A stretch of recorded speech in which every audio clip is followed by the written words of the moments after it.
भारत की दहशत गर्दी के सबूत आहिस्ता आहिस्ता करके दुनिया के सामने आते जा रहे हैं। भारत ने सबसे ज़्यादा तालिबान की मुखालफत की और अमरुल्लाह सालिया जैसे लोगों और बाकी ग्रुप्स जो तालिबान के खिलाफ लड़ रहे थे उनका साथ दिया, लेकिन फिर भी भारत कुछ ना कर पाया।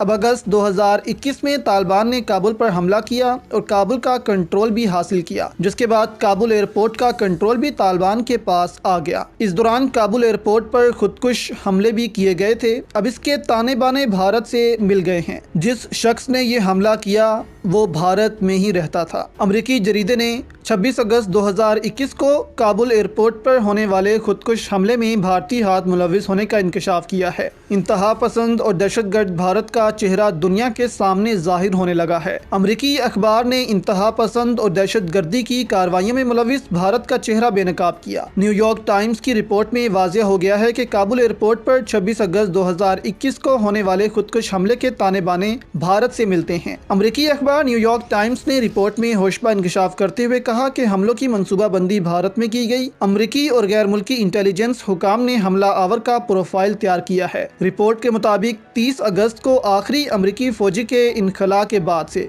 अमेरिका ने काबुल में कोई फजाई हमला नहीं किया। हमला आवर अब्दुर्रहमान लोगारी रचना यूनिवर्सिटी न्यू दिल्ली का तालिबे इल्म था, जो पुल चरगी और परवान सूबे की जेलों में कैद काट चुका है और हमले से चंद रोज पहले जेल से रिहा हुआ था। अमेरिकी CIA ने निशानदही की थी कि लोगारी दाइश की कई तखरीबी सरगर्मियों में मुलविस था और 2017 में इंजीनियरिंग की तालीम हासिल करने की गर्ज से भारत मुंतकिल हुआ। नई दिल्ली की साजिश के सिलसिले में गिरफ्तार भी हुआ। रिपोर्ट में बताया गया कि अक़वाम मुत्तहिदा ने भी केरला और कर्नाटका में दहशतगर्द ग्रुपों की मौजूदगी का इंकशाफ किया था और कहा था कि कई भारतीय इलाकाई और आलमी दहशतगर्दी में मुलविस हो सकते हैं। अमेरिकी अखबार का कहना है कि भारत के दहशतगर्द ग्रुपों की सरपरस्ती और मुख्तलिफ नेटवर्क से रवाबित और सरपरस्ती के वाज़िया सबूत हैं। अब हो सकता है कि भारत ऐसी तंजीमों को अपने फ़ायदे के लिए भी इस्तेमाल करता हो, क्योंकि बहुत से दुनिया के ममालिक अपने अज़ाइम पूरा करने के लिए ऐसी तंजीमों का साथ देते हैं और इनका साथ लेते भी हैं। जैसे भारत पाकिस्तान के खिलाफ TTP को भी फंड्स करता है और TTP को टारगेट दिए जाते हैं कि इनको निशाना बनाया जाए। हाल ही में दासू डैम को भारत ने निशाना बनाया था